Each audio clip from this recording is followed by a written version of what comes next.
नमस्ते दोस्तों, आज के इस वीडियो में आप कंप्यूटर कंपोनेंट्स को सिंपल और क्लियर तरीके से समझेंगे जो कंप्यूटर सीखने की स्ट्रॉन्ग फाउंडेशन बनाते हैं। चलिए शुरू करते हैं।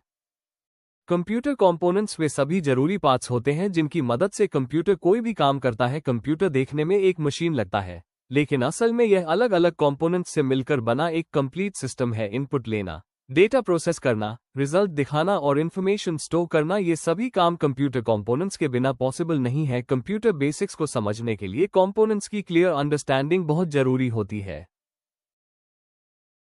कंप्यूटर का वर्किंग प्रोसेस बहुत सिस्टमैटिक होता है। सबसे पहले यूजर कंप्यूटर को इनपुट देता है, फिर कंप्यूटर उस इनपुट को प्रोसेस करता है, उसके बाद आउटपुट देता है और जरूरत होने पर डेटा स्टोर कर लेता है। इस पूरे प्रोसेस को इनपुट प्रोसेस आउटपुट साइकिल कहा जाता है। कंप्यूटर हर टास्क इसी फिक्स्ड ऑर्डर में कंप्लीट करता है। यही प्रोसेस कंप्यूटर को फास्ट और एक्यूरेट बनाता है।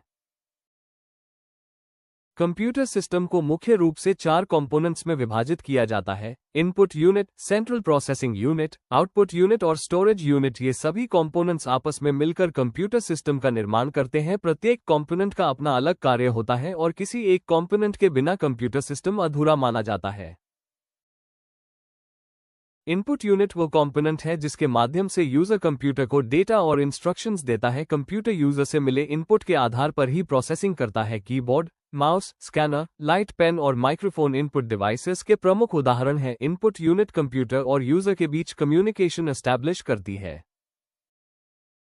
कंप्यूटर का आउटपुट पूरी तरह इनपुट पर निर्भर करता है। यदि इनपुट गलत दिया गया है तो आउटपुट भी गलत प्राप्त होगा, चाहे कंप्यूटर कितना ही फास्ट क्यों न हो। कंप्यूटर स्वयं कोई डिसीजन नहीं ले सकता, वो केवल यूजर द्वारा दिए गए इंस्ट्रक्शंस को ही फॉलो करता है। इसलिए एक्यूरेट और करेक्ट इनपुट देना अत्यंत आवश्यक होता है।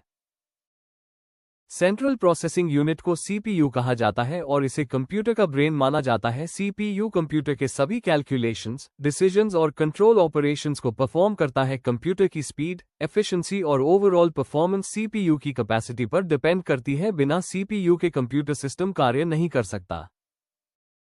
सीपीयू मुख्य रूप से 3 भागों में विभाजित होता है: control unit, arithmetic logic unit और मेमोरी यूनिट। ये तीनों यूनिट्स आपस में कोऑर्डिनेशन के साथ काम करती हैं। किसी भी इंस्ट्रक्शन को एग्जीक्यूट करने के लिए इन तीनों यूनिट्स की आवश्यकता होती है। सीपीयू की कार्यक्षमता इन्हीं यूनिट्स के प्रॉपर फंक्शनिंग पर निर्भर करती है।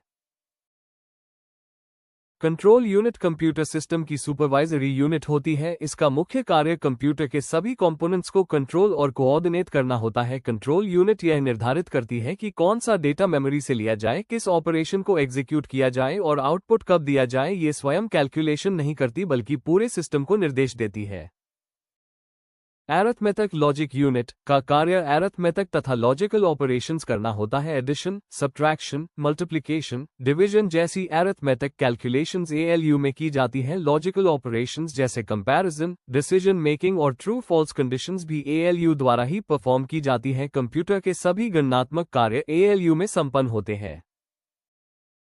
मेमोरी यूनिट वो कंपोनेंट है जिसमें डेटा, इंस्ट्रक्शंस और इंटरमीडिएट रिजल्ट्स टेम्पररीली स्टोर किए जाते हैं। सीपीयू प्रोसेसिंग के समय मेमोरी यूनिट का यूज करता है ताकि डेटा जल्दी एक्सेस किया जा सके। पावर ऑफ होने पर मेमोरी का डेटा नष्ट हो जाता है, इसलिए इसे टेम्पररी मेमोरी कहा जाता है। मेमोरी कंप्यूटर की वर्किंग स्पीड को प्रभावित करती है। मेमोरी को मुख्य रूप से प्राइमरी मेमोरी और सेकेंडरी मेमोरी में डिवाइड किया जाता है। प्राइमरी मेमोरी जैसे रैम और रोम सीपीयू के साथ डायरेक्टली जुड़ी होती है। सेकेंडरी मेमोरी जैसे हार्ड डिस्क, एसएसडी, सीडी और पेन ड्राइव परमानेंट स्टोरेज प्रदान करती है। प्राइमरी मेमोरी फास्ट होती है जबकि सेकेंडरी मेमोरी ज्यादा डेटा स्टोर कर सकती है। आउटपुट यूनिट का कार्य प्रोसेस्ड इंफॉर्मेशन को यूजर के सामने प्रस्तुत करना होता है। मॉनिटर, प्रिंटर, स्पीकर और प्लॉटर आउटपुट डिवाइसेस के प्रमुख उदाहरण हैं। आउटपुट यूनिट के बिना यूजर को कंप्यूटर द्वारा किए गए कार्य का रिजल्ट नहीं मिल सकता। आउटपुट कंप्यूटर वर्किंग प्रोसेस का अंतिम चरण होता है। स्टोरेज यूनिट का उपयोग डेटा और इंफॉर्मेशन को लंबे समय तक सुरक्षित रखने के लिए किया जाता है। इसमें स्टोर किया गया डेटा फ्यूचर में रीयूज किया जा सकता है। हार्ड डिस्क, एसएसडी और एक्सटर्नल ड्राइव स्टोरेज डिवाइसेस के कॉमन एग्जाम्पल्स हैं। स्टोरेज यूनिट कंप्यूटर की परमानेंट मेमोरी के रूप में कार्य करती है। कंप्यूटर के सभी कंपोनेंट्स आपस में मिलकर एक इंटीग्रेटेड सिस्टम की तरह काम करते हैं। इनपुट यूनिट से प्राप्त डेटा सीपीयू तक जाता है, जहां मेमोरी और आलू की सहायता से प्रोसेसिंग होती है। इसके बाद रिजल्ट आउटपुट यूनिट को भेजा जाता है और आवश्यकता होने पर स्टोरेज में सेव कर लिया जाता है। ये कोऑर्डिनेशन कंप्यूटर को एफिशिएंट बनाता है। जब यूजर कीबोर्ड से डेटा एंटर करता है तो इनपुट यूनिट एक्टिव होती है, सीपीयू उस डेटा को प्रोसेस करता है और मॉनिटर पर रिजल्ट दिखाई देता है। फाइल्स हार्ड डिस्क में स्टोर होती हैं ताकि भविष्य में उपयोग किया जा सके। डेली कंप्यूटर यूज में सभी कंपोनेंट्स कंटिन्यूअसली वर्क करते हैं। कंप्यूटर कंपोनेंट्स कंप्यूटर सिस्टम की बैकबोन होते हैं। Input unit, CPU, memory, output और स्टोरेज मिलकर कंप्यूटर को फंक्शनल बनाते हैं। कंपोनेंट्स की क्लियर अंडरस्टैंडिंग से कंप्यूटर की वर्किंग आसानी से समझ में आती है। कंप्यूटर लर्निंग की स्ट्रॉन्ग फाउंडेशन यहीं से शुरू होती है।